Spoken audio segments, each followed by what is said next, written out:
여보, 나 미안해.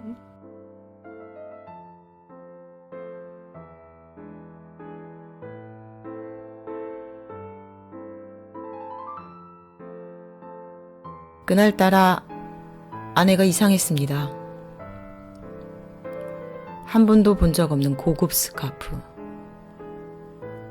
설명할 수 없는 들뜸, 그리고 젊은 남자의 손을 잡고 사라진 그 순간, 나는 처음으로 우리 가정이 무너질 수도 있다는 걸 느꼈습니다. 하지만 그게 시작이었습니다. 안녕하세요. 오늘 들려드릴 이야기는 우리 가까이에서 일어나는 실제 같은 이야기, 가족을 지키기 위한 한 남자의 기록입니다. 1부는 아내가 이상해지기 시작한 날부터 남편이 처음으로 무언가 잘못됐다 라고 느낀 순간까지입니다. 딸이 집을 떠난 날부터 집안의 공기가 이상하게 조용해졌다. 집이 갑자기 넓어진 것도 아닌데 빈자리가 크게 번지는 듯 했다. 아내는 그날 이후로 부엌 창가 앞에 오래도록 서 있었다. 손에 잡고 있던 컵을 내려놓는 일조차도 느릿느릿했다. 나는 아내의 뒷모습을 보며 말을 걸까 말까 머뭇거렸다. 아내의 어깨가 아주 살짝 아래로 내려앉아 있었다. 그 작은 움직임이 더 크게 느껴졌다. 아침 식탁은 유난히 고요했다. 숟가락이 그릇에 닿는 소리만 방안을 채웠다. 당신 오늘은 뭐해? 나의 물음에 아내는 응? 별로. 그리고 그 뒤에 우린 서로에게 말을 걸지 않았다. 조용히 밥을 먹을 뿐. 며칠 동안 아내는 거의 말이 없었다. 리모컨을 들고는 채널을 넘기지도 않고 멍하니 화면만 바라보았다. 나는 산책을 제안했지만 아내는 고개를 천천히 내저었다. 억지로 끌고 나간 산책길에도 아내의 시선은 땅에만 머물렀다. 바람이 부딪히는 소리가 더없이 크게 들렸다. 아내의 초점 없는 눈동자가 나를 더 불안하게 만들었다. 어느 날은 아내가 거실 소파에 홀로 앉아 조용히 손을 모으고 있었다. 그 손끝이 미세하게 떨리고 있었다. 나는 이유를 묻지 못했다. 질문이 아내를 더 무겁게 만들까 두려웠다. 그저 덤덤히 아내의 손을 잡아주었다. 그것 말고는 내가 해줄 수 있는 일이 없는 듯 했다. 그 무렵이었다. 출근길 전철역 앞에서 젊은 남녀 학생들이 전단지를 돌리고 있었다. 아프리카 아이들, 전쟁 고아, 물 부족 국가, 생리대가 없어 학교를 못 가는 소녀들 이야기를 담은 전단지였다. 나는 늘 그냥 지나쳤다. 그런데 어느 날부터인가 너무나 여리고 청순한 여학생 하나가 자꾸 눈에 밟혔다. 몇 날 며칠 같은 자리에 서 있던 그녀는 내가 지나갈 때마다 조심스럽게 인사했다. 나는 어느 순간 발걸음을 멈추고 말았다. 그녀가 먼저 말했다. 아버님, 잠시만 들어보실래요? 나는 피곤한 목소리로 말했다. 불쌍하다는 건 알죠. 근데 저도 살기 너무 바빠요. 여학생은 천천히 웃으며 말했다. 항구자 후원은 월 2만 원이면 돼요. 사실 한 끼 식사잖아요. 그리고 내 얼굴을 가만히 보더니 인상이 너무 좋으신데 눈에 근심이 많으세요. 그 말투는 이상하게 마음을 풀어놓게 했다. 나는 잠시 이야기를 나누다가 내 고민이 먼지처럼 하잘것없이 느껴졌다. 그녀가 말하듯 세상이 변하고 개개인과 사회의 생각이 바뀌어야 내 삶 역시 비로소 안정을 되찾게 되는구나 하는 막연한 느낌이 들었다. 그렇게 나는 그 여학생에게 자꾸 마음이 갔다. 얼마 후 나는 정신과 상담을 예약했다. 상담실 공기는 따뜻했지만 마음은 편하지 않았다. 의사는 우리를 차분하게 바라보았다. 지금 환자분께서는 빈둥지 증후군을 겪고 계십니다. 언제나 따님에게 해주었던 일들이 사라지자 공허함이 깊어지신 겁니다. 아내의 눈에 눈물이 고이는 게 보였다. 환자분처럼 평소 예민하시고 책임감이 매우 강하신 분께서는 다른 누군가에게 꼭 필요한 존재라는 작은 인정만으로도 금방 증상이 좋아지실 겁니다. 봉사활동 같은 것을 해보시면 크게 도움이 되실 겁니다. 그 말이 방 안에 느리게 퍼졌다. 아내는 아주 작은 움직임으로 고개를 끄덕였다. 나는 아내가 다닐 만한 봉사단체들을 알아보기 시작했다. 며칠 동안 아무 변화도 없었다. 그러던 어느 날 아내가 지역봉사 전단지를 꺼내 들었다. 전단지를 만지작대는 아내의 모습에 작은 기대감이 차올랐다. 여보, 다녀와. 엷은 미소를 띠는 아내를 나는 힘껏 안아주었다. 며칠 뒤 봉사활동 첫날. 아내는 평소와 다름없는 옷차림으로 외출 준비를 마치고 나에게 함께 가자고 했다. 나는 오랜만에 듣는 그녀의 부탁이 기뻤다. 전철역 앞을 지나는데 그 여학생이 전단지를 들고 다시 그 자리에 서 있었다. 아내가 그 여학생을 보며 말했다. 저 친구 참 예쁘다. 나는 놀라며 웃었다. 저 친구? 나도 몇 번 봤어. 착하더라고. 여학생이 밝게 우리 쪽으로 다가왔다. 며칠 전에 뵌 적 있어요.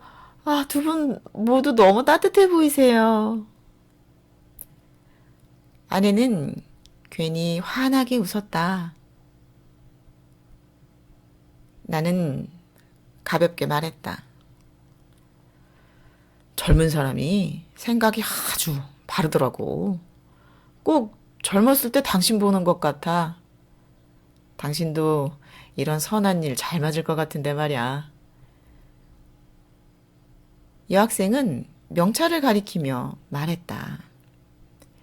저희는 성광회에서 봉사해요. 정말 좋은 분들 많으니까 시간 되시면 언제든 그냥 오시면 돼요. 아내는 작은 목소리로 말했다. 그래. 한번 가볼까? 그 순간 나는 아내를 안전한 곳으로 보내는 기분이 들었다. 하지만 그것은 나의 오판이었다. 나는 아무 의심 없이 고개를 끄덕였다. 그때는 그 선택이 우리의 인생을 철저히 뒤흔들어 버릴 줄 꿈에도 몰랐다. 며칠 뒤 성광회로 봉사활동을 다녀온 아내가 밝은 표정으로 돌아왔다. 오랜만에 입가에 기분 좋은 미소가 자리 잡고 있었다. 성광회. 이름이 좀 그래서 망설였는데 좋은 분들밖에 안 계시더라고. 당신 말 듣기 잘한 것 같아. 진작 가볼걸. 아내의 그 말에 안도감이 밀려왔다. 이제 다시 밝은 아내의 얼굴을 마주하게 되리라. 마음속으로 안도의 한숨을 내쉬었다. 아내는 봉사활동에 열심이었다. 얼굴에 화색이 돌고 콧노래를 흥얼거리기도 하였다. 그러기를 몇 주. 아내의 외출이 잦아졌다. 옷차림이 정갈해지고 거울 앞에서 시간을 오래 보냈다. 단정하고 차분한 옷들. 평소에는 고르지 않던 색감들이었다. 나는 그 변화가 반가우면서도 어딘가 낯설었다. 휴대전화도 달라졌다. 항상 뒤집어 두었고 알림이 뜨면 힐끗 쳐다만 볼 뿐 내 앞에서는 확인하지 않았다. 휴대전화를 보다가 내가 가까이 가면 무슨 일이 있었냐는 듯 화면을 끄고 등 뒤로 휴대전화를 가져갔다. 그러한 행동을 몇 번이나 보면서도 묻지 않았다. 그저 밝은 얼굴 보여주는 것만으로도 나의 마음의 짐이 더는 것 같아서였다. 어느 날 현관 앞에서 이웃 서희를 만났다. 그녀는 작은 목소리로 말했다. 요즘 지원 씨 못 보던 사람들이랑 같이 다니던데. 고개를 갸웃거리며 멀어지는 서희를 바라보며 뭔가 이상한 생각이 뇌리를 스쳤지만 더 묻지 않고 자리를 떠났다. 그러나 그 말의 여우는 오래 남아 머릿속을 떠돌아다녔다. 아내에게는 새로운 버릇들이 생겨나기 시작했다. 말할 때 손을 조심스럽게 모았다 펴는 동작이었다. 부드럽지만 어딘가 배워온 손짓처럼 정형화된 움직임이었다. 눈빛은 먼 곳을 바라보듯 아련했고 입가에는 미소가 가득했다.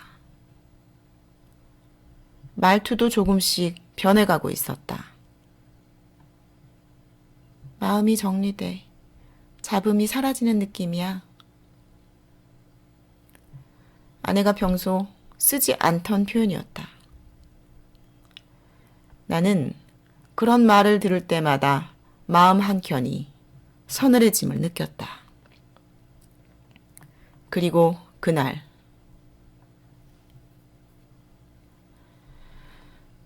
아내가 외출 준비를 하던 순간이었다.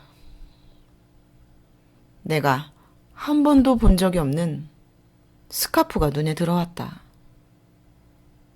고급스러운 모양새, 실키한 광택.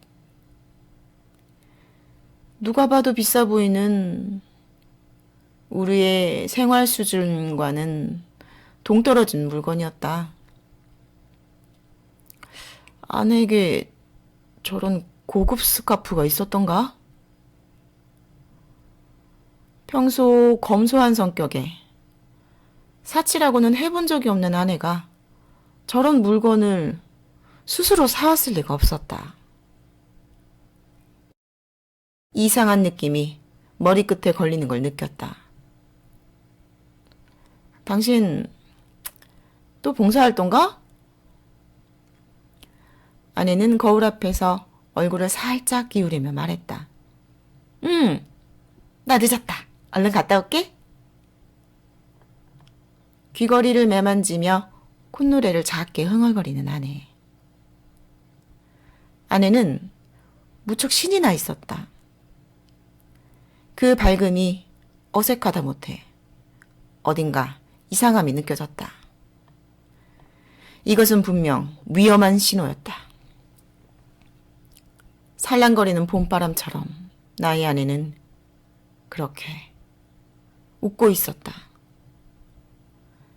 마치 내가 첫눈에 반했던 20살 그녀로 돌아와 다시 웃고 있었다. 그 웃음이 너무 해맑아 도리어 무서워졌다. 내 심장이 쿵 하고 내려앉았다. 혹시 남자가 생긴 걸까? 순간 모든 것이 멈춘 듯 머릿속이 텅 비어버렸다. 아내는 나풀나풀 걸으며 현관으로 향했다. 다녀올게. 상쾌한 발걸음으로 아내가 나가며 문이 닫히자 코끝으로 향수 냄새가 스쳤다.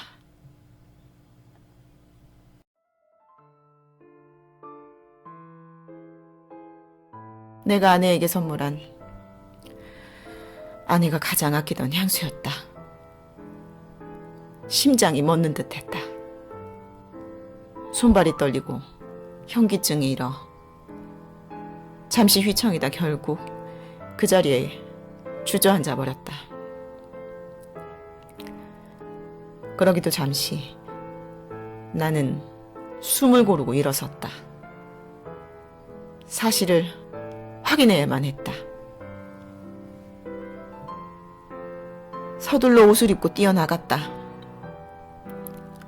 아내의 발걸음을 멀리서 따라갔다. 좁은 골목으로 들어선 아내는 집에서 5분 거리쯤 되는 처음 보는 작은 빌라 앞에 섰다. 오래된 벽, 희미한 불빛, 낯선 정적. 빌라 앞 입구에서 두리번거리던 아내는 아무도 없는 걸 확인하더니 조용히 들어갔다. 나는 전봇대 뒤에 몸을 숨겼다. 손발이 떨리고 화가 치밀어 올랐지만 주먹을 꽉 쥐고 입을 앙 다물었다. 아내가 몇 층으로 올라가는지 지켜보았다. 2층, 3층, 4층. 4층 오른쪽으로 돌자 아내의 발자국이 멈췄다. 젊고 훤칠한 남성이 문 앞에 서서 나의 아내를 기다리고 있었다. 아내는 그에게 환하게 웃으며 다가갔다. 제가 너무 기다리시겠죠? 아니요. 오시는 길이 춥진 않으셨어요? 그 남자는 아내의 두 손을 끌어당겨 호 하고 입김을 불어넣어 주었다. 심장이 찢기는 듯 저릿해져왔다. 아내는 수줍은 듯 웃었지만 그 손길을 거부하지 않았다. 남자는 자연스럽게 아내의 몸을 감싸 안으며 안으로 들어갔다. 문이 천천히 닫혔다. 나는 숨을 쉴 수가 없었다. 심장이 미친 듯이 뛰고 있었다. 발걸음이 스스로 움직였다. 눈앞이 흐려지며 떨어지는 물방울들이 내 손등을 적셨다. 흐려진 시야 속 딸의 웃는 얼굴이 떠올랐다. 눈물이 쏟아져 내렸지만 발걸음을 멈출 수는 없었다. 나는 빌라 계단을 올라갔다. 철제 난간이 찬 기운을 손에 전했다. 3층에 다다르자 낮고 흐린 소리가 새어나왔다. 기도인지 읊조림인지 알 수 없는 음성이었다. 4층 복도는 불빛이 깜빡이고 있었다. 떨리는 손으로 잡은 그 집의 현관문. 눈물이 미친 듯이 쏟아지며 끓어오르는 분노가 꺽꺽대는 소리를 내며 내 목구멍을 치고 올라오고 있었다. 이 상스러운 것들아! 문을 열어 젖히며 고래고래 소리를 지르던 나는 이내 눈물이 먹고 이해가 되지 않는 이 상황을 이해하려 생각을 해야만 했다. 이게 뭐 하는 거지? 흰 옷을 입은 사람들이 원을 이루고 앉아 있었다. 아내가 그들 사이에 있었다. 눈을 감고 손을 모은 채 기도문 같은 말을 따라하고 있었다. 중앙에는 붉은 천을 두른 남자가 서 있었다. 그는 느리게 눈을 뜨고 나를 바라보았다. 순간 방안 사람들의 시선이 모두 나를 향했다. 정적이 무겁게 가라앉았다. 남자는 낮고 부드러운 목소리로 말했다. 빛을 방해하는 자여, 그대는 누구십니까? 10여 명의 시선이 일제히 나를 향해 돌아봤다. 그들의 시선에게서 느껴진 것은 공포였다. 나의 심장이 덜컥 내려앉았다.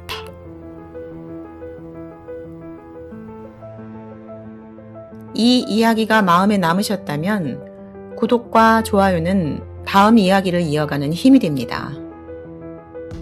여기서 멈추기엔 아직 많은 진실이 남아 있습니다. 함께 가주세요. 2부에서는 아내의 일상 속으로 스며든 낯선 사람들, 감시처럼 따라붙는 눈빛, 그리고 선발이라는 단어의 의미가 드러납니다. 남편은 처음으로 그림자의 형태를 마주하게 됩니다. 이제 2부로 이어집니다.